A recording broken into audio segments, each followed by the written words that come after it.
Spoštovani gosti, Darka Zvonar-Predan in Melita Forstnerič-Hajnšek, danes Darka v vlogi avtorice, Melita pa v vlogi spraševalke, mislim pa, da smo jo imeli tudi že v obrnjenih vlogah.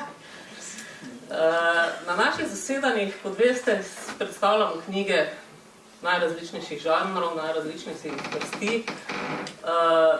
Pravzaprav se avtori in teme pojavljajo vedno na novo, ampak Darka Zvonar-Predan je pa stalnica, lahko rekli, na zasedanjih.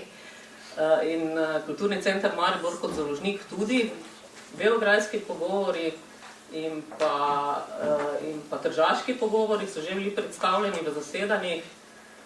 V tržaške pogovori bi pravzaprav na nek način sodil tudi Boris Pahor, ki je danes, se pravi naslov današnje knjige, ki jo predstavljamo, je Boris Pahor, Najini pogovori. Ampak predvidevam, da je Darka posodila, da je tema toliko široka in toliko, da ima toliko povedati, da bi bilo mogoče škoda stlačiti tudi ta del v tisto knjigo, ki je šla in je bila že predstavljena lani. Boris Pahor in mariborski Stari most sta enako stara. Oba sta iz leta 1913. To je fascinantno dejstvo, ko se ga zaveš. Za mariborski most, čez katerega hodimo ali pa ki ga vsaj videvamo vsakodnevno, vemo, da je preživel marsikaj, pa da je dal z Mariborom vred skozi kar nekaj izkušenj tega zadnjega stoletja. Če si predstavljamo, da je vse to preživel, ampak seveda ne samo v mariborskem okolju, tudi človek, ki je še vedno živ in ki še vedno, ne samo da je živ, ampak tudi vitalen in poln modrosti, bi lahko rekli, je to nekaj neverjetnega. Skratka, zakladnica nakopičenih izkušenj v enem človeku. Darka, verjetno se boš strinjala. Absolutno, se piše. Izvolite. Lepo pozdravljeni. Nekako mi je tako domače tukaj, mogoče preveč domače danes v tej družbi, tako da se opravičujem, če bom kdaj preveč prodomo, ampak tu se vse tako nekako od publike do sem zliva in vse mi dejansko deluje zelo, zelo blizu in morda res zelo preblizu, tako da se najprej avtorici opravičujem. Za morda kakšno, mogoče bi res lahko šli za kako kavarniško omizje, ampak bodimo resni, naj bom resna. Zdi se mi, da je ravno Boris Pahor, ta dolgoživi, vseprisotni človek, ki ga res Slovenec zelo se čuje banalno in mogoče zlorabljeno, ampak res veliko začetnico, se mi zdi, da je tudi zelo, zelo bolj povezan z Mariborom, kot si mogoče mislimo. Ne samo, da je od leta 2010 častni občan, to častno občanstvo ima seveda neko preteklost in neko argumentacijo. In vedno znova, v bistvu sem, če se spomnim, tudi svojih prvih srečanj s Pahorjem, se mi zdi, da je on tisti, ki nam je tudi Mariborčanom, ki imamo včasih malo probleme s samozavestjo in samopodobo, da nam je na nek način marsikaj postavil na pravo mesto. In moram priznati, da dolgo nisem vedela in verjetno Darka tudi ne, da je bilo tisto leto 1967, ko smo imeli tukaj založbo Obzorja in velikega urednika in še marsikaj klasičnega filologa in res velikega Mariborčana Jožeta Košarja, ki si je upal leta 1967 izdati Pahorjevo Nekropolo, za katero vemo, kako jo je sprejela Evropa in svet čez desetletja, dolgo potem. Pahor si je pa upal Košar si je pa upal izdati knjigo, ki je bila v bistvu na indeksu, avtor je bil na indeksu in ga ljubljanske založbe, ga mislim, da niti do predalov ni prišel, kaj šele do izdaje. Tako da govorim to za začetek zato, ker je to, se mi zdi to leto in to vedenje o tem za Maribor res pomembno in morda kdaj bi bilo dobro, da pomislimo na to, ko imamo, tako kot sem rekla, premalo samopodobe. Potem drug pomemben datum v zvezi s Pahorjem, to je seveda moj čist subjektivni nabor datumov, je bil leto 1989, ko smo v Večeru prvi naredili intervju s Borisom Pahorjem. Nismo ga naredili, ampak si ga ti naredila. Smo rekli, da čist tak do kraja prav doma tudi ne bomo šli, ne? Skratka, v bistvu so tudi bili pametni moji kolegi na Večeru, tam en sedi, ki so bili v vrhu večera in so si to upali in so na nek način, morda nam je Ljubljana kasneje zavidala, takrat pa smo imeli mislim, da kar probleme zaradi tega, ampak tudi sam gospod Pahor je velikokrat v intervjujih kasneje tudi Darki povedal, da je res ponosen na to, da smo takrat naredili tisti intervju, nastal je pa v Zaki na Bledu v eni pisateljski hiški. No in potem naslednji datum, ki pa se mi zdi zadnji, najpomembnejši v zvezi z dogodkom, ki smo mu danes priča, je pa leto 2002, ko je Darka kot ona pravi, zaradi srečne usode, ali za ženske velja šeršela famp, za tebe očitno šeršelom, lezom, ko je Milan Predan, njen mož, šel na prvo diplomatsko misijo, srednjeevropsko pobudo, v predstavnika, v Trst. In smo tudi mi v bistvu imeli veliko srečo, da smo Darko imeli v Trstu. In tukaj pa začnem, da bom nehala s svojim predolgim monologom. Povemo, kako opremljena je šla Darka leta 2002 v Trst in ali si recimo poznala veliko tržaških že pisateljev ali so ti v bistvu šele na terenu, na kraju samem začeli odpirati oči, da smo potem prišli nazadnje do te bogate knjige ploda 15 let tvojih druženj z Borisom Pahorjem. Zelo na kratko bi odgovorila, da sem šla v Trst opremljena s tržaško knjigo, ki si mi jo ti podarila. V njej je bil zbran en tak jagodni izbor, bi lahko rekli, kulturnega ustvarjanja, zlasti literarnega v Trstu in okolici.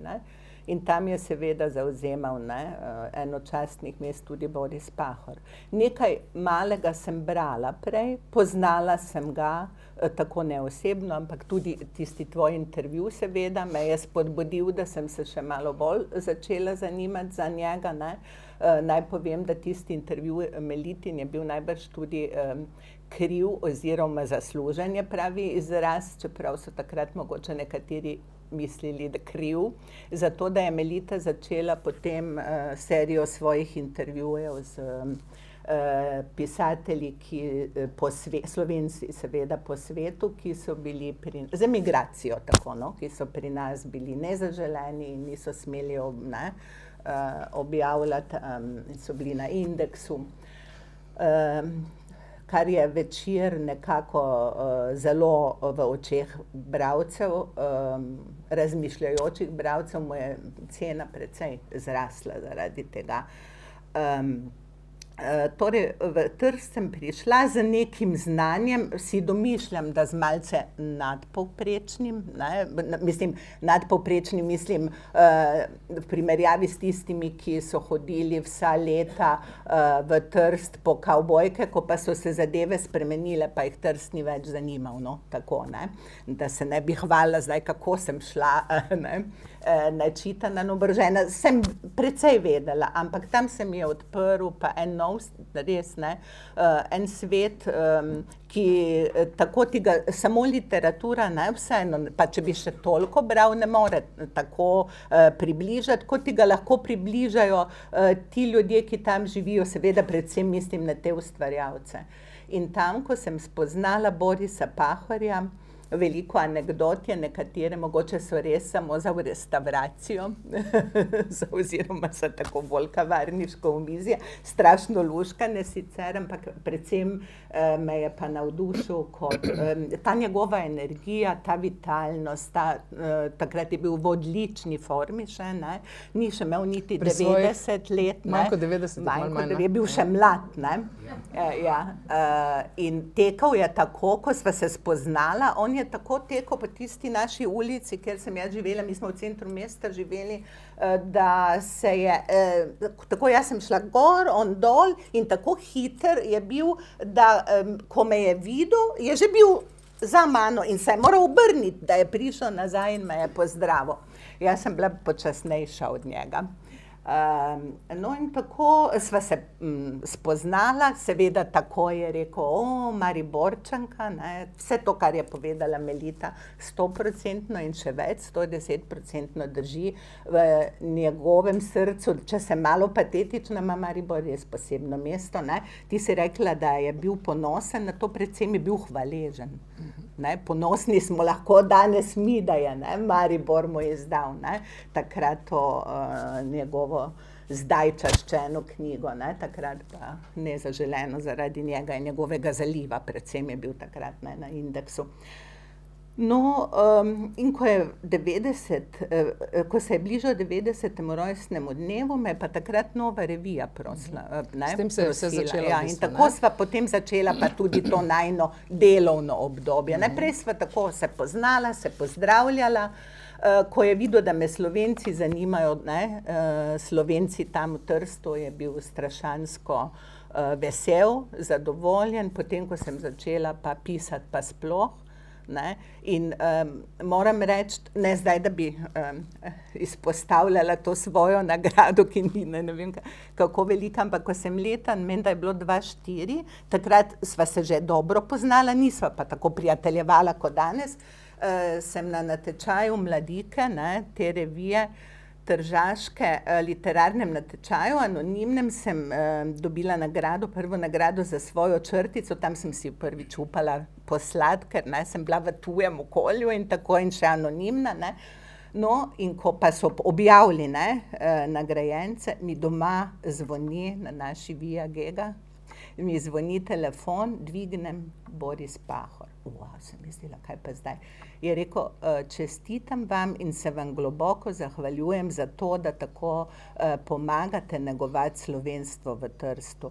Jaz sem bila tako, mislim, ne, da on, Boris Pahor, kliče, ne, mene in mi, ne, se zahvaljuje, to, mislim, sem bila res počaščena, no.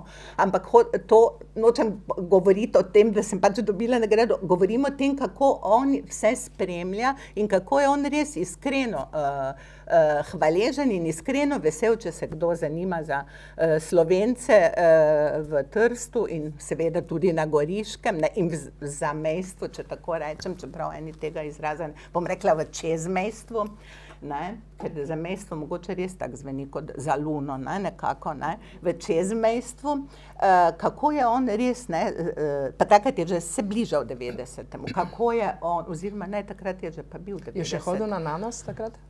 Ne, me je pa na Nanos ni več hodil, je pa bil zelo nesrečen, ker je moral, ne, ko je dosegel 90, vozničko oddati in potem nek preizkus delati, ne, da bi ga dobil, in vem, da me je klical, da bi me rad peljal v Vipavo, ne, da mi pokaže dom, mislim, tam, kjer je njegova, od koder je bila njegova žena, ne, njegova žena Stanislava Premrl, ne, je bila iz Vipave, on je rekel buržujske družine, pač bili so malo bolj premožni, ne. Pred vojno. Kaj sem rekla? Radoslava. Stanislava. Pardon, Rada. Slavka so jo pa nekateri klicali, ja. No, in, ne, in sem jaz rekla, ja, da bi rada šla, ne, ampak da nimam prevoza, ne, je rekel, meni, jaz pa zdaj nimam dovoljenja. In potem me nekega dne kliče ves ponosen, je že bil čez 90, da je ga dobil, da zdaj pa lahko greva. Ja, tako, prosim, ne, in takrat je še seveda potoval po svetu z letali najraje. Pa spalniki, ne? Pa spalniki, ja. Najraje spalniki, z letali pa kadar je bilo, ja, tako moram reči. Torej že po manj kot letu dni bivanja, ne, tvojega na Via Gega, ne, v središču Trsta, s pogledom skoraj da na Oberdan, ne, na vse te velike, ne, in na Narodni dom in na vse te velike, ne, pomembne mestotvorne zgradbe in inštitucije. So ti v bistvu, so te povabili verjetno leta 2003 k novi reviji, v novo revijo, da bi naredila ta res antologijski, ogromen, ne, intervju z njim. In kaj je recimo, zdi se mi tudi, ko danes beremo, ko se nam zdi, da je to vedenje že mnogo širše, ne, tudi konec koncev tudi o Borisu Pahorju, ne le o slovenstvu in o Trstu, ampak recimo, kaj je tisto, kar te na kraju samem, pravimo grdo na licu mesta, ne? V bistvu, kje si ti to tržaško slovenstvo, kaj se ti je zdelo, da te je res tako, bi rekla, radikalno lahko spreobrnilo? Recimo, jaz se spomnim, mene je kar prizadela ena od izjav Borisa Pahorja, ki, ne vem, niso še po moje iz tega časa, tega tvojega intervjuja v intervjuju, tega tvojega intervjuja v Novi reviji, ampak ko je rekel, da ima v bistvu zelo prav, da kako se je pri slovenskih osamosvojitvenih procesih, ne, zaslugah za slovensko osamosvojitev, nenehno in povsod poudarjalo predvsem Novo revijo, Mladino, ne, v bistvu pa Zaliva ni omenil nihče. Vemo pa, v kakih razmerah so velikokrat tebi pripovedujejo v intervjujih raznih o tem. Vemo, kaj so ti fantje, tvoji, tudi vsi dobri znanci, prijatelji, Alojz Rebula, Pavle Merkur, žal že oba pokojna, kaj so vse žrtvovali in kaj vse so si, konec koncev, kaj so si vse upali in kdaj že, ne? In v bistvu mi dejansko v Sloveniji, niti ljudje, ki smo se recimo poklicno ukvarjali, ne, z nekimi kulturnimi rabotami in slovenstvom, tako zvanim, ne, pravzaprav nismo imeli tega dovolj v zavesti. Morda res poveva kaj o tem, ne? Ali pa o Odiseju ob Jamboru, tej knjigi, ki je tudi konec koncev šla zelo mimo Slovencev, ne? Matičnih Slovencev. Torej, pred mano je sedela, jaz se spomnim, da sem tako rekla, zdaj se pa vščipni, Darka, pred tabo sedi skoncentrirana zgodovina. Ne? Niti ne samo tržaška, ne? Niti ne samo slovenska, navsezadnje evropska zgodovina. Ne? To človek, ki je videl goreti narodni dom in to tako, da je že vedel, je že bil 7 let star, se je zapisalo mu v to otroško dušo, ne? Tako je že v bistvu na nek način vedel, zakaj gre, ne? Na svoj ta pač ne otroški način. Že to, ne? Potem to njegovo, ne, kaj vse je on, ne, dal skozi, ne, fašizem, te šole, kako je trpel, ker je v italijanski šoli je totalno sfaliral, da tako rečem, ne, ampak on je bil premlad, da bi vedel, da je to v bistvu podzavesten odpor in upor, ne, zoper nadvlado, zoper fašizem, ne, ampak tega pač ni mogel, kako je to moralo v njegovi otroški duši, kako je moral trpeti. Potem to, ne, mama si je želela, da bi bil duhovnik, ne, ni bila edina, veliko jih je takrat, ne bilo, in kako je šel v semenišče in kako je imel srečo v bistvu, da so prepoznali neki znanci, da ni on butast, ne, da so svetovali očetu, naj ga da v semenišče, da so prepoznali, da je nekaj narobe, ja, z atmosfero, z okoljem, da ni z njim. In ko je prišel v semenišče v Koper, in je tam se začel družiti s slovenskimi in hrvaškimi, tudi hrvaškimi fanti, in tam je on oživel, tam je naenkrat našel, tam se je začelo to njegovo zavedanje slovenske identitete. Pa potem teologija v Gorici, pa ti njegovi boji, bi študiral naprej teologijo, mama hoče, duhovniki vsi, primorski so bili na pravi strani, na slovenski strani, zaradi vsega tega ampak ta njegov občutek, želja po svobodi,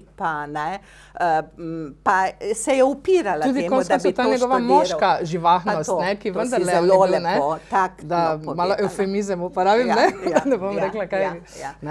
Vse to, potem to, ko je šel v Libijo, lahko bi podkupil nekega podoficirja, bi lahko podkupil, pa ne bi šel služiti vojske, kot italijanski državljan, moramo vedeti, da je seveda on italijanski državljan, bi ga lahko podkupil, je rekel, če bom pa šel k tistemu podjarmljenemu ljudstvu, suženskemu narodu, ki mu tudi Italijani diktirajo, je rekel, pa bom šel tja in bom z njim nekako sočustvoval in doživljal, delil njihovo usodo. In tam je pa celo maturo naredil v Bengaziju. Ja, on je naredil v Kopru maturo, on je v Kopru, v semenišču naredil maturo in pravi, da je tudi kar precej znanja pridobil, da je bila dobra tista šola, Ampak ne priznana, ni bila ne, priznana od države, ne.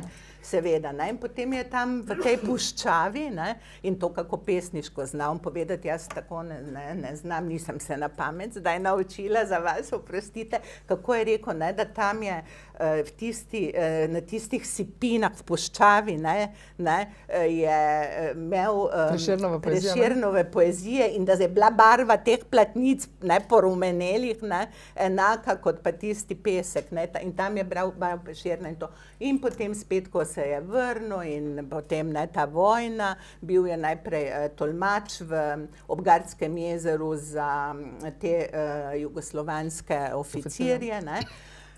Potem to, OF, ne, ni bil Tigrovec, ne, ker je bil takrat, ne, v semenišču in tako Tigrovec. Čeravno so ga tako ideološko v bistvu uvrščali bolj med Tigrovca kot med kogarkoli drugega, ne? Ne, tako ja, ne, duhovno ja, ampak ni pa konkretno, ne, ker pač, ne, je bila njegova usoda drugačna, ampak potem z OF, pa potem ta njegova ljubezen z no, to je tako posebna zgodba, z Danico Vuk, ne, Tomažič, to je tudi taka res taka naravnost filmska zgodba, pa potem ta izdaja, ne, nek slovenski domobranec, on celo sumi, skoraj da ve, kdo je bil, ga je izdal, pa potem zapori, pa potem ta odisejada po taboriščih, ne, nemških, ne, od Dachau do Bergen-Belsuna.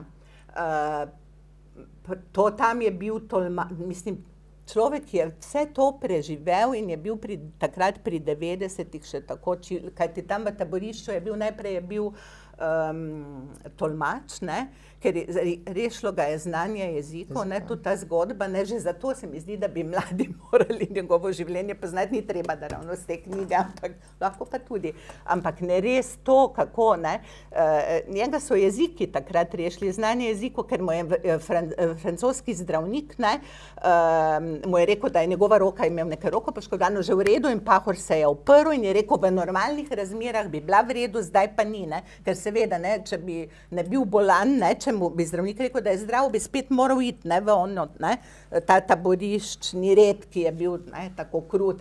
In je rekel, to niso normalne razmere, mu je rekel francoščini. In potem je ta zdravnik pogledal in ker je videl Italija, ja, je mislil, ne, ti si Italijan, ne, potem pa sta se začela pogovarjati in potem je videl, da je on Slovenec, ne, in da zna in italijansko in pač nekaj francosko in tako, pa predvsem, da se bo lahko slovanskimi, ne, temi taboriščniki, ne, in sporazumeval in ga je vzel za tolmača, ne. No, potem v drugem taborišču, to ga je rešilo pred, ne, ker njegova konstitucija, ne, vemo vsi, ne, kako je droben in tak, ne, ni bila takšna, da bi, ne, te napore, ne, preživel. V bistvu ga je to rešilo, ne, da je bil tolmač, ne, malo boljše je bilo, kot da bi bil tam, ne, med, ne, onimi jetniki, potem pa je bil tudi bolničar, ne. Kar je tudi bilo seveda nekako, ne, vseeno, mislim, ne morem reči lažje, ker je bilo grozno, ne, in ko je tam tista trupla v krematoriji, ne, nosil, in to je grozno, o tem itak, ne, tako nisva kaj dosti govorila, ker, no, ne, to vsakič znova to podoživljati, je strašno. Ampak še to nič zelo patetičen človek, ne, oprosti, on je tako majno. Ni patetičen, ni, ampak, ne. Stvarno, mogoče malo suho, ne, kraške suhota, ne, on je precej kraševske narave. Zelo drugačen je kot Rebula, recimo, ne, zelo drugačen je kot Alves Rebula. Pisanje, ne, pri pisanju. Na to mislim, za naslog, recimo, ne. Ja, pa tudi kot človek. Pa tudi po načinu govorjenja. Slog, ne, odraža nekako človekovo naravo, ja. V bistvu je Lino Legiša, v bistvu prvi, ker njega je matica, oprosti, da tako preskakujem, ampak se pa vrnili k biografiji, ne. V bistvu ga matica, on je bil tudi kar malo zagrenjen zaradi tega, ne. To je še pred tem velikim mednarodnim prodorom. Vem, da matična slovenistika ga ni zelo cenila kot pisatelja. Njegove proze niti slogovno, zlasti verjetno zaradi tega sloga, Ja, ki morda ja. v tistih časih ni bil dovolj razumljen. Mogoče tudi ni zato neka jezikovna ekvilibristika v slogu Rebulovem, ne, ni neka teh nekih, Samo ne mogoče ne reči, te da je bil strašne Rebula metaforike. baročen, Ne, ker to- nikakor ne, ampak Ja. ni te rečva neke žlahtne metaforike strašne, ne, ampak je ravno Legiša, ki je tudi Tržačan, tudi ima svojo zgodbo, ne, kar žalostno, ne. In je tudi ta ogromne, vsi imamo doma, mnogi imamo doma ta njegova zgodovine slovenskega slovstva, ki so zelo drugačne od Od te naših. takratne, takratne Od naše, naših. tako, ja. No, ampak zanimivo, ne, da je, če sem že čisto zdaj pri taboriščih in literaturi, ne, da je morda največje odkritje to, da on ni v bistvu samo o judovskem holokaustu pisal, ne, kar je, on je morda prvi, in to so mu tudi Francozi recimo zelo, ne, ko je o teh vogeškem taborišču v Vogezih pisal, ne, kjer je bil najprej, ne, so mu v bistvu zelo je Evropa, mislim, da sprejemala dobro, ker vsi ostali, ne, Primo Levi, Imre Kertész, v glavnem pišejo o tem, ne. Medtem ko on je v bistvu opozoril na predzgodbo tega, ne, da so te fašistična grozodejstva se dogajala mnogo pred koncentracijskimi taborišči. Ne.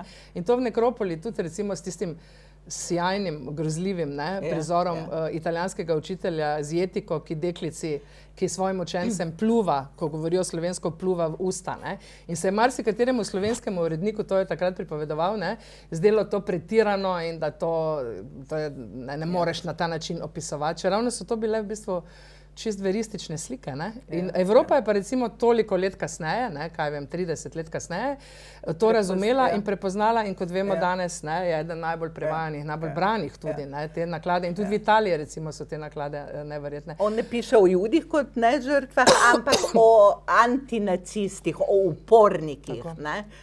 Vse skozi, ne, vztraja pri tem. Vse skozi vztraja in to tudi izrazito. In je čas mu je dal prav, ne, čas je dal prav njemu, ne, če smo, ne, danes je treba to reči, ne, mislim. Ampak ko si me vprašala, kaj mi je najbolj ostalo, to ne, da je to, oprostite, sem bila najbrž tako predolga, ne, ampak 100 let je tudi tako življenje, ne moreš ga v enem stavku. Ampak res to, jaz sem ga poslušala že pri tem prvem intervjuju, zame je bila to itak učna ura v zgodovine, čeprav ni bila samo 1 ura, ampak sva se dobivala. Večkrat, ne? Ježuš Marija, dobivala sva se, ker on ima svoj red, ne, to pa je tudi eden od razlogov, zakaj je tako čil. On, ne, je rekel, da čim prej, ne, tako ob 9, da bi se dobila, to je bilo meni prezgodaj malo, pol sva se dobila ob 10, ampak ob 12 je on vstal. Pa lahko sva bila sredi najbolj zanimivega pomenka in je rekel, oprostite, takrat sva se vikala, oprostite, jaz zdaj je ura 12, jaz moram čas za kosilo bo, ob enih, ne, bo čas za kosilo, jaz zdaj moram iti domov, moram pripraviti kosilo za naju ženo, žena je bila takrat že tako kar bolna, ne, je pač veliko počivala, bila je srčna bolnica, takrat je že on ne, je malo vračal to, da je prej ona bila tolikokrat, ne, toliko sama, ko je on, ne, okoli hodil in je res lepo potem skrbel, ne, za svojo rado in je vstal in je šel neusmiljeno, mislim, nič, ne, lahko bi ga tudi na kolena se vrgla, pa naj bi, ne. Na juho je šel, ne? In je šel, takrat, ja, ne vem, kaj je kuhal, ne, to ga nisem vprašala, priznam, ker se še nisva tako dobro poznala, zdaj vem, da ima juhe strašno rad, ja, tako da domnevam, da je kako juhico kuhal. In je vstal in pika in potem sva nadaljevala naslednjič, tako da sva se dobivala velikokrat. Njegov slog pa tisti, ki ste ga poslušali, tako poznate, ne, on začne, jaz sem že dolgovezna, ne, kot tudi slišite, ampak on naredi takšen krog, ne, jaz mu postavim, mislim, kdorkoli mu postavi vprašanje, krog, ne, te njegove točke glavne so vedno v tem odgovoru in ko že ne misliš, priznam, jaz sem včasih že pozabila, kaj sem ga vprašala, kar ni ravno pohvalno za novinarko, ne, ampak on se je vrnil po tem dolgem odgovoru točno k tistemu vprašanju in to tudi zdaj v Ljubljani, ne, ko sva imela enako še, tudi pri 105 letih. On ne pozabi, kaj si, ne, ga vprašal, ne, če pa si hotel, da bi malo skrajšal, pa rekel, počakaj, zdaj jaz govorim. Sta pa s tem prvim intervjujem, ki si ga sjajno naslovila, kot si ti sploh sloviš po odličnih naslovih, ne, to moramo reči, Že Dante jih je ožigosal kot šlape, ne? Človek bi rekel, kaj le, ne? Koga le, ne? Kaj le, in potem vemo, da gre za jezike in tiste, ki se priklanjajo tujim, že od Danteja pa do danes, ne? Ampak kar sem te hotela vprašati v zvezi s tem prvim intervjujem, ki je res antologijski, res ga je treba in užitek ga je brati še danes, ga je užitek brati. To je, v bistvu si razviharila, ne? Razviharila si sceno, bi lahko rekli, ne? Vemo, da je Dimitrij Rupel tako ali tako njegova kost v grlu, ali kako se temu reče, trn v očesu, ker ga je imel v davnih 70-ih za kulturtregerja. Tega ni nikoli pozabil. Tega mu ni nikoli pozabil. In ironija je tudi, ali posebne vrste cinizem, da ga je potem dobil tudi v Trst za veleposlanika, ne? Dosti kasneje, oziroma za generalnega konzula, tako, pardon. In je Rupel prosil, da bi ga sprejel, ne? Se mislim, da potem čez dolgo časa ga, ampak ko sem ga jaz vprašala, enkrat je rekel, pa kaj bom, se nimamo kaj povedati, saj sva si že vse povedala v raznih polemikah, tudi ena je objavljena tukaj, ne? Ampak spomnila si tudi te knjigi, spomniš na tisto leto 85, ko je v bistvu Rupel en velik intervju naredil z njim, ne? Ja, za Novo revijo. Ampak ni bil nikoli objavljen, kako, ne? Ne, je bil. Bil objavljen? Je bil objavljen. Ampak je bil cel cirkus, ne, okoli tistega intervjuja. Ja, ampak jaz mislim, da je pri tem njegovem odnosu do Rupla prav to, kar si že ti omenila prej na začetku, da je tudi ta nekaka bolečina ali kako občutek krivice, da se o Novi reviji toliko govori, ne, ali pa se je toliko govorilo, kot ne o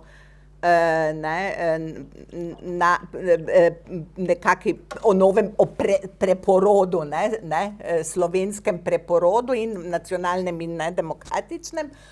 Pozabljalo pa se je na Zaliv, ki je bil toliko prej, ki je nastal leta 1966, ki so ga Pahor, Rebula in Merku delali, pa žena Pahorjeva je pomagala. To so vse na svojim denarjem. S kakšno žrtvijo, v bistvu, v primerjavi z Novo revijo. Danes je to itak nepojmljivo, to tak, ne. Luzersko zgleda v bistvu, in so, od tega niso imeli čisto nič, razen zadovoljstva, da počnejo nekaj dobrega za slovenstvo in tudi za demokracijo, ker je bil zelo pluralna revija, v Zalivu tam so objavili tako rekoč vse, če je bilo na intelektualnem nivoju, ni ideologija imela nobene take velike, mislim, da bi zdaj zaradi ideoloških predsodkov česa ne objavili, Je pa bil seveda poudarek na kritiki režima čez mejo, to pa jasno, ki pa je bil takšen, da ga niti slovenstvu zavezani, niti demokraciji zavezani intelektualci niso mogli oboževati, nasprotno. Še nekaj je pri Pahorju, kar recimo, če greva za te skoraj njegove zakramente skozi, recimo to, kaj je problem v bistvu te tržaške levice bil, da je dejansko jih matica, ki jo je on velikokrat imenoval za Medejo, za mačeho, ki v bistvu na nek način uničuje svoje otroke zamejske.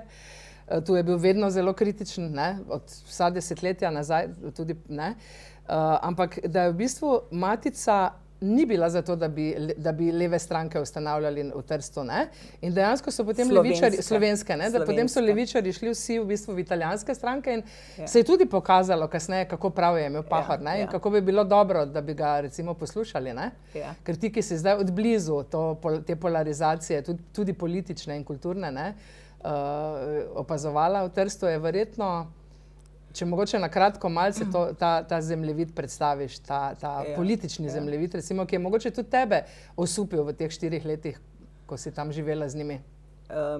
Torej, ko sem jaz prišla, je še vedno seveda je levi del, tudi v kulturi.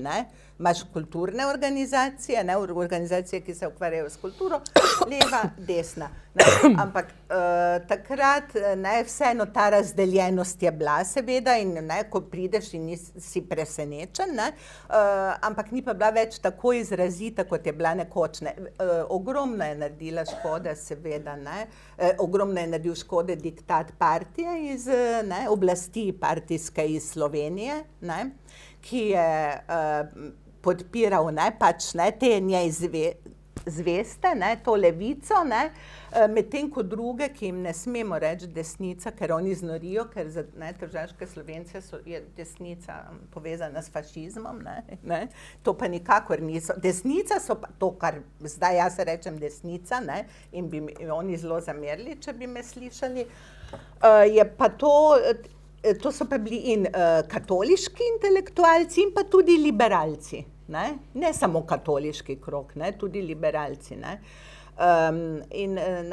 Ljubljanski režim, jugoslovanski režim, ampak seveda ne ljubljanski zraven, je podpiral te njemu zvesto to levico, desnica pa se je znašla, kakor je pač vedela in znala, s tem, da se je potem pokazalo to, ko je Slovenija postala samostojna, da je tem, ki so bili zapostavljeni, tej pogojno rečeno desnici, v bistvu to na nek način, če rečemo cinično, koristilo, ker oni so se potem dosti bolj obdržali, ker so bili vajeni, ne? Ta levica, ki pa je prej tako dobivala, ne? Bila razvajena, pa je potem kar začela, tudi založništvo tržaškega tiska je začelo propadati. Se ni v novih razmerah tako znašla. V teatru so bile skozi neke vojne, vse se ga. No, ampak ogromno pa je naredilo škode leto 1948, če gremo zdaj v davno zgodovino, o kateri se pa mogoče res premalo ve tukaj, takrat Informbiro, takrat to pa je naredil ogromno škode, ker so se Slovenci med seboj razdelili na Titovce in staliniste in to je bilo vse poskregano in je šlo na nož in potem niso hoteli ti, ki so bili za Stalina, pošiljati otroke v slovensko šolo, ker tam so Titovci in se je tako izgubilo ogromno slovenskih otrok. Ogromno slovenskih otrok so starši zaradi ideologije raje vpisali potem v italijanske šole. To je ogromno škode naredilo, pa tudi teh razkolov med ljudmi, to je bilo tudi druga stvar, ki jo tudi prebiramo zdaj skozi tvoje intervjuje in je zelo zanimiva, tudi odnos do Anglo-Američanov v Trstu, ne? Tu je tudi, recimo, da levica bila proti nekemu normalnim odnosom, ne? Mi vemo, da Pahor absolutno je podpornik narodno-osvobodilnega boja in zelo zameri, če kdo reče, da to je bila ena sama revolucija, brez osvoboditve, čeprav je kritičen bil do zmagovalcev komunistov, ki so potem vzpostavili tak režim, vedno je bil kritičen, ampak narodno-osvobodilni boj je zanj svetinja.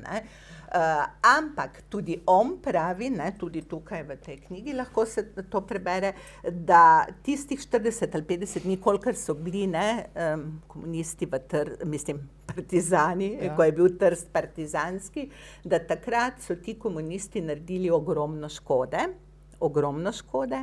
in tudi, ker so se tako obnašali, tako grdo in so averzijo pri prebivalstvu sprožili in potem tudi niso hoteli sodelovati z zavezniki, ko so zavezniki potem prevzeli oblast, niso hoteli z zavezniki sodelovati, mi hočemo vse ali nič in niso niti bili pripravljeni z zavezniki ustanavljati slovenske šole in potem so se zavezniki pač obrnili oziroma mogoče so se ti, ki so prišli iz Slovenije, ki so antikomunisti, ki so zaradi komunizma emigrirali iz Slovenije, so ti potem se z zavezniki združili in so ti, ta inteligenca je potem slovenske šole vzpostavila, ne leva. Počasi so potem seveda tudi leva. Kar je res paradoks. Ja, tako kot je paradoks, da so Nemci, recimo, ko so Trst pa Nemci zavzeli po padcu fašizma, so slovenščino dovolili, kar je tudi paradoks. Medtem ko prej Italijani s fašisti. Je pa še nekaj, recimo, če greva zdaj res te...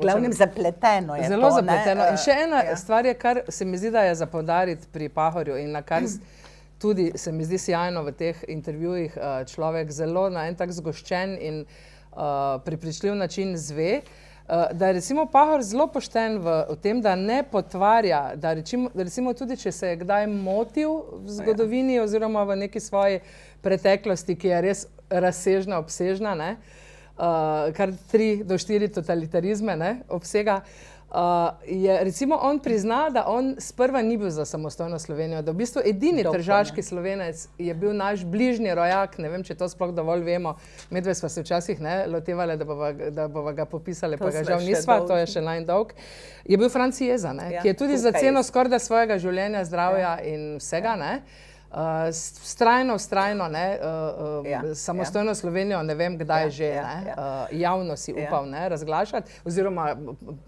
reči, da je to edina rešitev za nas. Pahor pa sam priznava, da je bil takrat bolj za konfederacijo, da se mu je zdelo, da vendarle Slovenija je bolj lahko edino le del neke konfederacije. Mogoče to se mi zdi en tak res, ena poštenost njegova, res nekaj, in ni nikoli tega, on bi lahko konec koncev tudi glede na to, da nima, za marsikaj nima več prič, ker je še edini preživeli nekih časov, in je ta dolgoživost na nek način mu tudi nek garant lahko za nekaj, ampak on tega ne počne, to je res neverjetno, da prizna, da edini Jeza, ne Rebula, nihče v bistvu, ne Merkur, nihče takrat ni bil, in je on bil dejansko tak, je bil prvi in dejansko tudi Matica nikoli o tem Jezi smo kadarkoli poslušali, kaj slišali, kaj o njem, Pa je bil Štajerc, z Hajdine doma, on je bil tudi, Pahor pravi, da je bil edini disident, edini, ki je pobegnil iz Slovenije po vojni, pobegnil, ker se ni strinjal s komunizmom, ampak on je bil za narodno-osvobodilni boj in je bil tudi dahavec, on ni bil beli, ali kako bi rekli, domobranski, ali kaj, bil je, za narodno-osvobodilni boj zaprt je bil interniran v Dahavu, bil je intelektualec, ko pa je prišla ta zmaga in to pa je videl, kako stvari grejo, je bil pa prevelik demokrat, da bi to pač lahko, kot intelektualec je najbrž ugotovil, da ne bo mogel pisati, in tako, in je prišel v Trst, kjer pa mu tudi ni bilo z rožicami poslano. On je zadnji, tam je nekaj prevajal, za radio delal to, ampak on je zadnji dinar, ki ga je imel, je dal za te svoje, ne samo svoje, za zaliv tudi, pa za brošure, publikacije. Nekaj ciklostiral je, nekaj časopis Svobodna Slovenija. Pa potem so ga to čez tihotapli, čez mejo, pa zatikali za avte, kolikor jih je pač že takrat bilo, tako pa v delu, v pismih bralcev so gledali tako kakšne imena, ki so se, ko so prebrali vsebino, so tega bi mogoče zanimalo to, ta mogoče ni tak, ki bi tako bil zvest režimu, mogoče bi ga zanimalo kak drug pogled, pa so potem jim pošiljali, iz dela so prepisali naslov, pa poslali, gled, to ne moreš, in Franc Jeza je edini, ki je ves čas se zavzemal za samostojno Slovenijo, ves čas za samostojno Slovenijo, ves čas. In je tudi, je imel kakšne konflikte tudi s temi svojimi kolegi. Pahor je bil absolutno za konfederacijo, ker je rekel, da Slovenija se je bal, premajhna je, ti veliki sosedje, Jugoslavija je velika, močna, bo ščitila te majhne, to malo Slovenijo, ampak za ohlapno konfederacijo, ne za takšno Jugoslavijo, pač kot je potem nastala, Pavle Merkur, ki ga politika ni prav posebej zanimala in etnolog, tako rekoč, je pa mi enkrat rekel v enem intervjuju, da se je s Francem Jezo precej kregal. In sem jaz rekla, zakaj, in je rekel, pa kaj naj rečem človeku, ki pravi, da pride izraz Srbi odsrati. In to res, to je, sem Pavleta Merkurja razumela, čeprav se... Ampak tudi Pavle Merkur je kako čudna etimologija, razlagal. Tako da med njimi ni bila ena sama velika ljubezen in tako so mišljeniki, ampak so se tudi dajali med sabo, in tudi v zrelih letih in starih niso pozabili teh nekih takih zamer, ampak ko pa je šlo za obrambo slovenstva, pa so stopili skupaj. Tudi Rebula in Pahor, ki je totalno različna človeka, totalno različen pogled na Kocbeka itak, ampak ko pa je šlo za slovenstvo, pa tako so držali skupaj in to bi lahko tudi v Matici malo bolj počeli, jaz mislim, Ja, če ravno danes, kot veš, tudi vidiš, kakšni so odmevi na spletnih omrežjih, na družabnih omrežjih, recimo, kot smo zdaj na tvoje,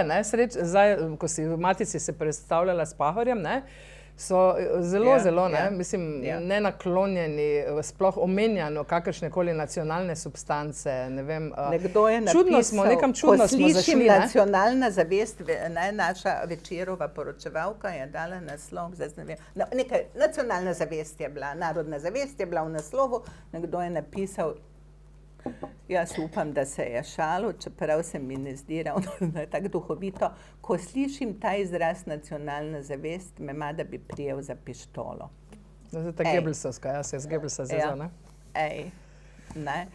In tako, da je nacionalna zavest najbolj nevaren pojem, ali pa tako, ja, pač Pahor, dobro, če še on govori, ko je že tak star, mislim tudi tak, rahlo poniževalno. To so očitno nadaljevalci kulturtregarstva Ruplovega, teh očitkov, ne? Ojoj.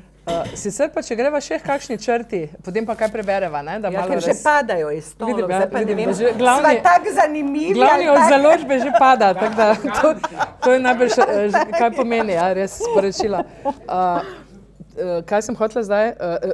Kritičen je, tudi upa si biti, jasno, valjda sem skoraj hotela, res se opravičujem, seveda, recimo, on je zmeraj brez dlake na jeziku upal biti kritičen do Drnovška, do Pahorja. Za Boruta Pahorja celo govori, da bi morda kak drug priimek lahko imel, če sem si prav zapomnila. Ja, in Pahor to kar dosti dobro sprejema, kot kak poredni otrok je malo zašel. Sem enkrat videla jo skupaj in je tako res ga imel zelo pokroviteljsko in si zasluži, absolutno. Ampak tu mi je padlo v oči, leta 2006 si v sobotni intervju predsednik naj gre v Rim, ne pa v Sudan, Veljalo za Drnovška, verjetno, Za Drnovška, tako je šlo. Mogoče tudi o tem, kaj pove, kako je on, v bistvu, bi rekel nekdo, da mogoče tak po tej silni dolgoživosti in da gre v neke druge sfere, da se zbogaš s svetom, ali pa se konec koncev on se je, na nek način, ampak da nisi več tako kritičen. Pravijo, da z leti se nekako ti robovi malce zaoblijo, pa da nisi več tako oster, pa da ne. Pri njem pa ne moramo tega reči. On pa kar mislim, da pri zadnjem intervjuju je star bil, koliko? 104 leta. Samo se mi zdi, da je še to z isto ostrino. Razmišlja o arbitraži, razmišlja o vseh aktualno-političnih problemih, predvsem pa tudi osebnostih. Upa si vsakemu. Bi rekla, da verjetno jim upa zabrusiti to tudi v obraz. Tudi tujim državnikom. Vemo, da si on upa, on bi po moje tudi Solvinju. Jaz mislim, da bi si on Solvinju tudi upal kaj reči. Kdo ga je povabil? Drnovšek, mislim, da že Pahor. Vse ne vem, so ga povabili k italijanskemu predsedniku, da bi šel z njimi, za delegacijo. Je rekel, kaj bom jaz hodil tam na kosilo, kaj me da jaz med kosilom, jaz vem, kaj se spodobi. Ne morem jaz med kosilom njemu govoriti, o italijanski omari, sramote pa to. Je rekel, ne, jaz hočem imeti svojih 15 minut, da to predsedniku povem, kar mu gre, ali pa nič. In 15 minut seveda ni dobil, Pri Širaku pa jih je dobil. Pri Širaku jih je pa dobil, ne? Samo tam vseeno je manj napetosti, Absolutno. Kot pa tukaj. Ja, tako da si...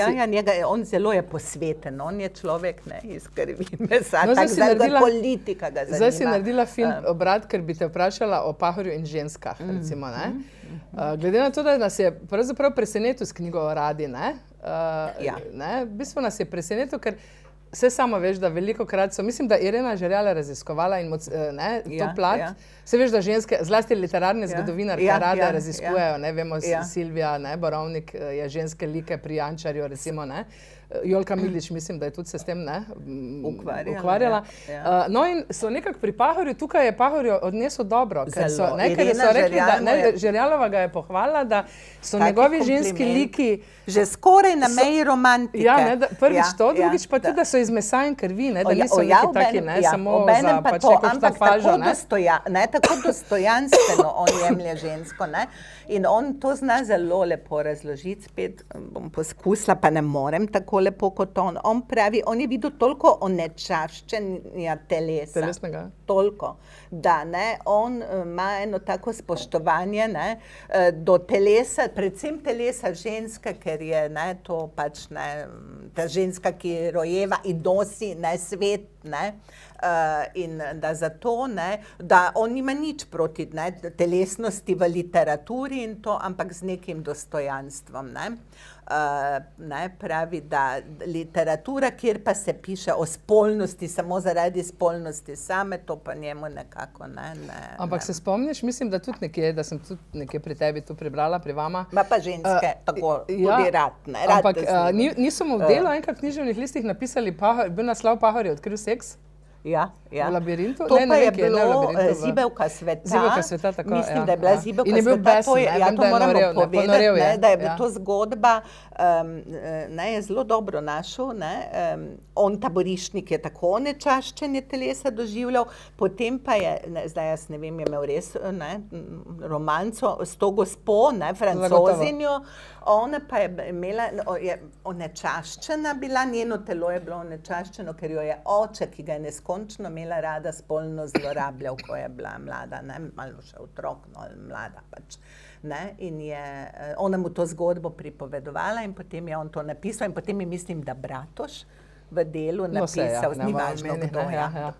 Ampak tako je bilo, v omenih Razeno Pahorju, Borisu, ne Borutu, je potem napisal, da je Pahor na stara leta seks odkril in to ga je zelo razburlo. Ne razžalostilo, ampak razbesnelo. Zdaj pa jaz predlagam, da Darka v svoji maniri prebere eno svojo, mogoče nek intervjuja, ker to bi težko, to bi morali malo zastaviti dramsko. Nimamo zdaj tokrat tukaj Vladimirja Jurca pa Maja Blagovič. Ja, škoda. Tako da bi morda ti sama prebrala eno kolumnico iz Bombona, ki ga več ni, ali še ne, še je. Sem ni več takšen, kot je bil. Tako ni danes nič več takšno, kot je bilo. Ne, iz Bombona, ne? Klonirajmo stoletnika. Tako, klonirajmo stoletnika. Naslov je Klonirajmo stoletnika. Znova se je potrdilo, kakšna sreča je, da ga imamo. Če tudi v Trstu, ki ni v oklepaju čisto naš. Borisa Pahorja, tega drobnega, žilavega stoletnika, velikega duha in brez dlake na jeziku, ki zna in si upa vsakomur povedati, kar mu gre. Kulturno, argumentirano, v obraz, ne za hrbtom. Najhujši ciniki porečajo, da v tem pogledu on, ki vse življenje prisega na slovenstvo, pač ni pravi Slovenec. Tak, ki bi se močnim in velikim klanjal, drugim pa kazal nadutost in samovšečnost brez prave osnove. Ko Boris Pahor govori Rimu oziroma Italijanom, neusmiljeno secira njihove zgodovinske in druge zablode. Ko govori Ljubljani in Slovencem, jim odkritosrčno zaluča v obraz, da svojim ravnanjem marsikdaj niso vredni svoje države. In ko govori Evropski uniji oziroma Bruslju, kot se je zgodilo prejšnji teden, to pa je bilo oktobra 2013, ko je bil častni govorec na slovesni podelitvi priznanj državljanom Evrope. Ne cvetliči in ne leze nekam podeljevalcem nagrad, četudi je med njimi tudi njegova. Čeprav stoji prepričano na strani skupne evropske zgodbe in se je čutil ob prevzemu priznanja za evropskega človeka počaščen, je pošteno okaral evropske politike in birokrate. Češ, da imajo opravka v glavnem samo z denarjem, z ekonomskimi zadevami, ki niso glavni element rešitve v smislu socialne države, socialne Evrope, ki skrbi za uboge. In da je danes v Evropi preveč ubogih ljudi, kar ni dobro za njen ugled. Vloga Evrope v svetu pa je po njegovem premalo vidna in evropska identiteta papirnata.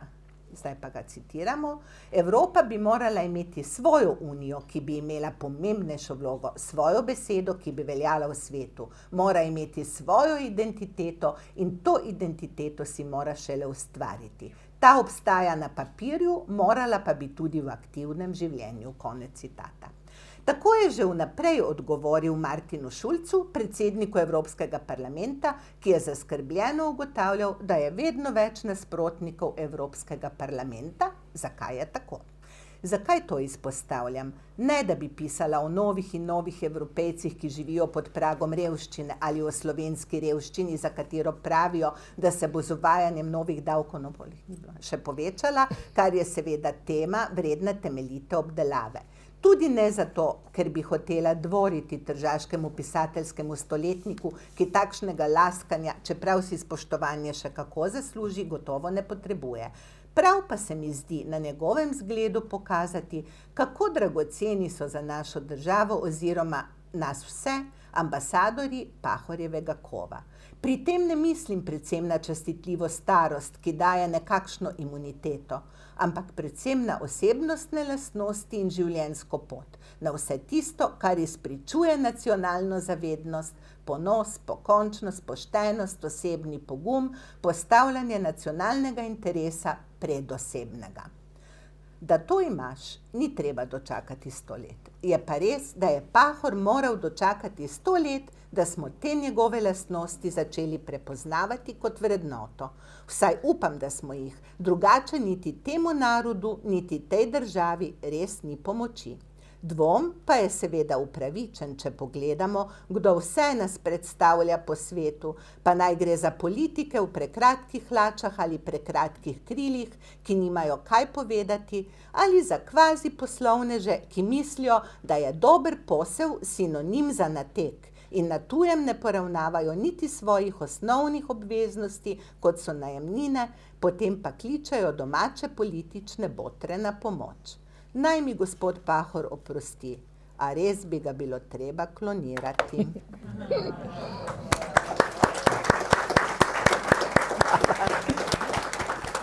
Čisto za konec, Darka, nujno je treba povedati o tem, ker je povezano tudi z današnjim dogodkom, ne, ko sva se pogovarjali ali pa z urednikom tudi gospodom Hedlom, ki ga danes tukaj ni. Ker je bolan. Ali ga pripeljati ali ne, gospoda, ne. In ko gledamo te zadnje vse manevre okoli njega, vključno s spomenikom, ki mu ga je v bistvu Mladinska knjiga postavila na nek način, ne, ali mesto Ljubljana tudi, ne, ki je odstopilo parcelo v Tivolju.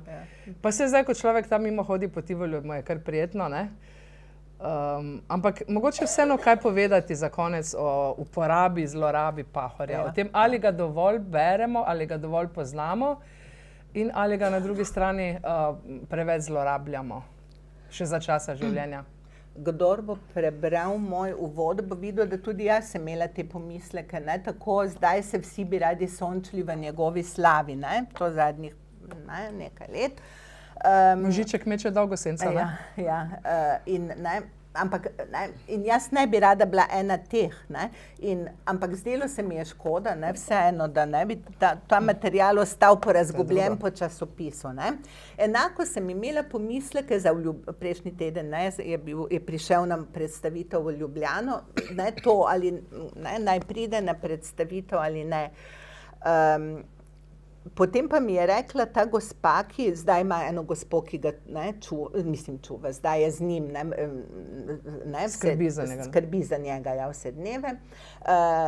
Mi je ta gospa rekla, ko sem mi te svoje pomisleke izrazila, je rekla, vi ne veste, on se tako veseli, njega to po konci drži, ne. To, ampak nekateri bodo rekli, da je nečimer in da mu dela ego, ampak on tako,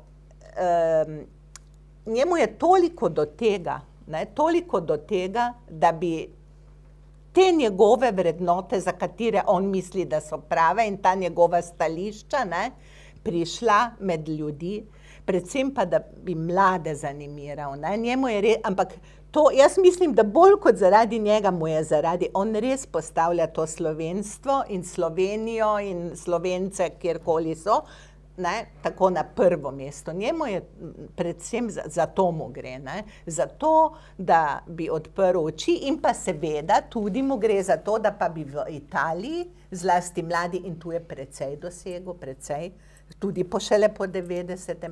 da bi začeli Italijani, ki nikoli niso tako, kot Nemci so opravili denacifikacijo, Italijani defašizacija nikoli, ne, da vsaj mladi zdaj vedo, a pa starejši pa, ne, ki so vedeli pa nočejo priznati, ne, da bi se malo zamislili, kaj vse je fašizem, ne, storil. Tam mu gre za to, ne, ampak tudi povezano s Slovenci seveda, ne, tukaj pa mu gre v Sloveniji pa za to, da bi mi odprli oči in začeli malo drugače razmišljati. Ne samo o Slovencih tam, ampak tudi o nas samih. Kaj delamo sami s seboj. Ampak tudi to še mislim, da mora, oprosti, bi še si mislila? Ne, to sem še hotela reči, da sem pozabila povedati, da pozdravlja svoj Maribor, ne, in seveda vse, ki bodo prišli, ne, ki ste prišli, ne, pa toliko bolj, ne. Jaz mislim, da bi on celo sem prišel, če ne bi bil to res tak zahteven logistični podvig, ne, sploh pa smo ga včeraj videli. Včeraj je bil na SLS kongresu. Bil na SLS, ne, to se morda komu zdi tudi čudno, ampak on tudi v tej knjigi pravi, da SLS ga je prosila, ne, za podporo, on ni njen član, ne, že prej ga je prosila, ne, seveda v tej knjigi še ne more biti to, kar je se včeraj dogajalo, in da on to stranko, oni pravi kmečka stranka, podpira, in tudi zdaj mi je rekel, kaj ti misliš, bi šel v Ljubljano? Jaz bom šel, ker midva sva pač v stikih po telefonu, kar rednih, je rekel, bom šel, da jim povem, ne, da bi se morali oni s krščanskimi socialci, on pravi, ne socialisti, povezati, ne, ker Slovenija rabi eno tako stranko, krekovsko, kocbekovsko, je rekel. Ne. Pravo socialdemokracija, ne, po njegovem, ne. Tako, ne. Tako da ne zdaj, to se mi zdi, da prav, da poveva, ker sigurno ste ga včeraj, ne, marsikdo ga je. Nekaj bi morala čisto na začetku, verjetno bi morala te se lotiti še za konec, morava kaj povedati o tem dejansko. Saj si skozi nekaj zdaj svojih razmišljanj to že nakazala, ampak v bistvu je pomembno, kako so Pahorja preko Francije, ne, po veliki zaslugi našega slepega fotografa in filozofa Eugena Bavčarja, v bistvu Italijani prepoznali, ne. In da kar tudi v teh intervjujih na marsikaterem mestu beremo, da kako je pomembno, da se je Trst nenadoma uvedel, da ni Trst samo, ko govorimo o literaturi, o veliki literaturi, ne, da ni to samo mesto Slata Perja, Magrisa, Tomice in podobnih, ne, ampak da je to tudi mesto Bartola, Kosovela do Rebule in Pahorja. Tako da ob italijanskem Trstu slovenski. In ti si to od blizu, ne, ti si to od blizu motrila in si videla, kaj pomenijo res, da je Vila ob jezeru izhajala kot podlistek k, ne vem, Il Piccolo, enemu italijanskemu časopisu. Skratka, da se je on pojavil na Raj 3, ne, da je on imel tam, da je slovensko nagovoril, tam so baje jokali, ne, tržaški Slovenci, ne.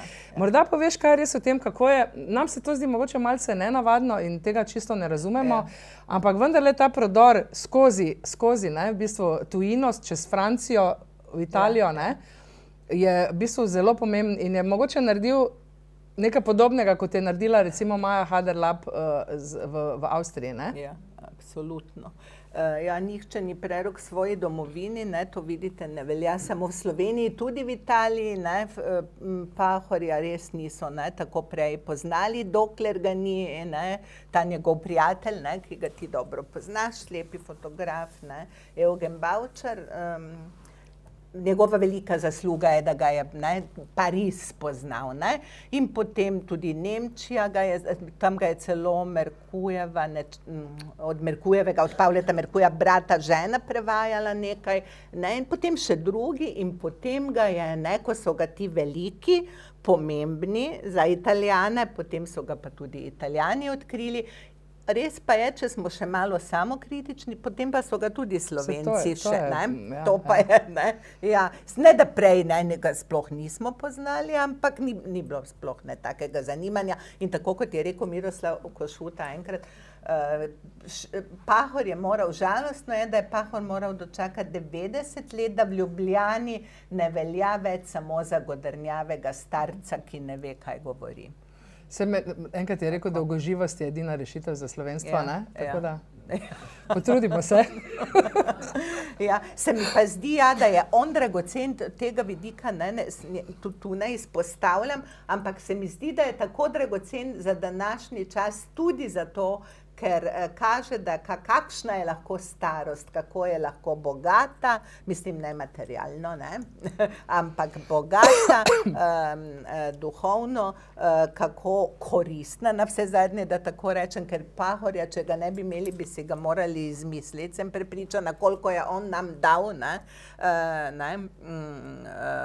kako predstavlja Slovenijo. Ja. Tako, v glavnem tudi naš odnos do starosti malo morda spreminja na boljše. Danes, ko tako se mladost ceni. Mladost je super, sploh takšna. Ja. Damo besedo komu iz publike? Bi kdo kaj iz publike kaj vprašal?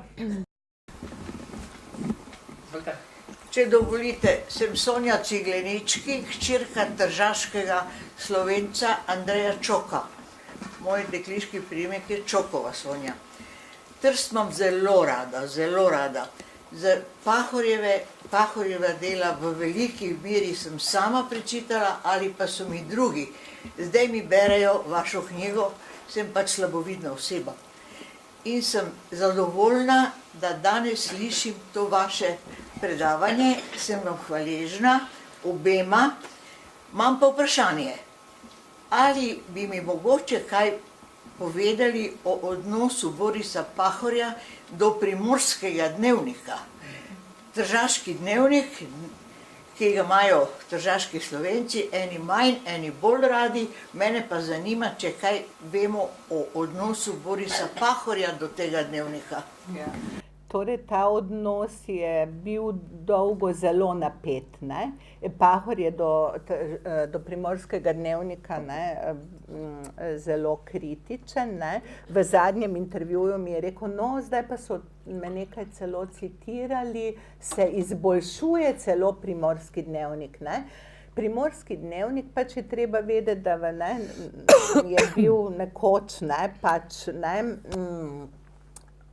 odvisen od oblasti v Ljubljani in ko je Boris Pahor že leta 1951 prvič vzel v bran novele Strah in pogum Kocbekove, ki jih je veliki Josip Vidmar popljuval, ker pač takrat je bila druge vrste književnost zaželena.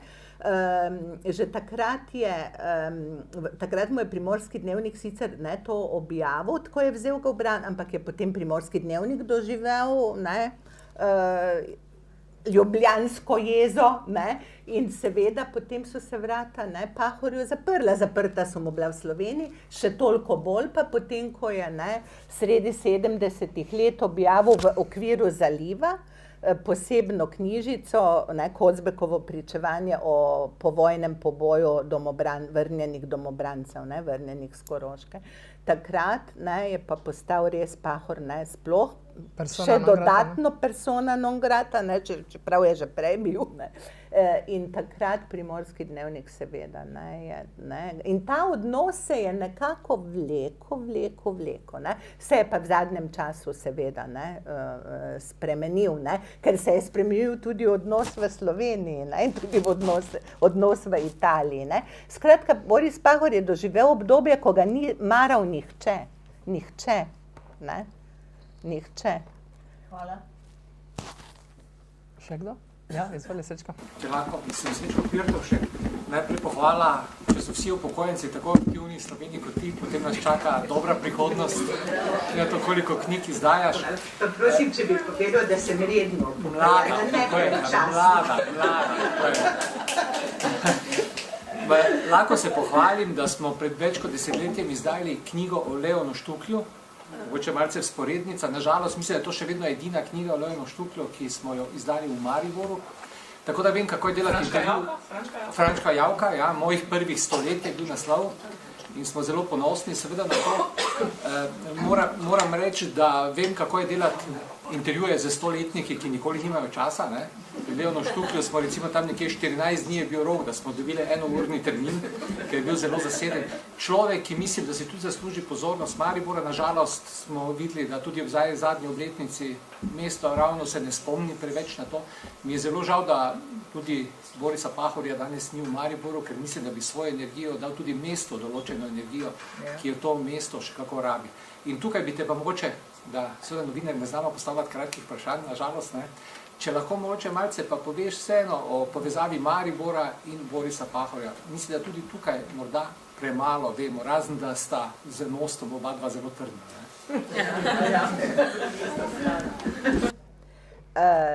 Torej, Boris Pahor, kot sem že rekla, je temu mestu res hvaležen in Košarju, ampak Košarja ni več mesto, še je, hvala Bogu, in upam, da bo še dolgo, od takrat, že ta njegova nekaka navezanost na Maribor. Seveda dobro pozna to zgodovino, ve, kako so Primorci pod fašizmom bežali, koliko je potomcev v Mariboru, koliko je tržaških Slovencev in tudi primorskih, sploh v Mariboru. Tudi to mu je nekako ljubo, zato mu je Maribor tako ljub. Potem nekako vidi podobno, in tu bi se jaz z njim kar strinjala, nekako podobno usodo ima Trst, ki je obrobje, tudi za Italijo je obrobje, pa za Slovenijo pa itak, pravi, da ga Slovenija premalo čuti tudi kot slovenskega, Maribor pa tudi, on ve, da je Maribor pa na drugem koncu obrobja, in zato tudi ni imel nobenih pomislekov, tako je pristal, da bo častni občan Maribora, medtem ko v Trstu je prvič zavrnil, zdaj je častni občan, je zavrnil častno občanstvo, zato sicer, ker takratni župan ni hotel v obrazložitvi tega častnega občanstva dodati k temu, da je on borec proti nacizmu in komunizmu, ni hotel dodati tudi proti fašizmu, ampak je vztrajal in ni sprejel, dokler ni potem čez čas se to, ta obrazložitev potem spremenila. Pa tudi v Ljubljani ni hotel tako, ni mu bilo do tega, da bi bil častni občan. Sicer res pa je, da ga nisem nikoli vprašala, kako je na ta spomenik potem v Ljubljani pristal, to priznam, viš, to ga še lahko vprašam. Vem pa, da tako je rekel, spomenik, nisem zadovoljen, ampak naj bo. Ni bil niti za, niti proti, je nam izjava, takrat. Ja. Hvala, bilo je prijetno, lahko bi še 2 uri govorili, ampak ne. Hvala lepa. Hvala vam.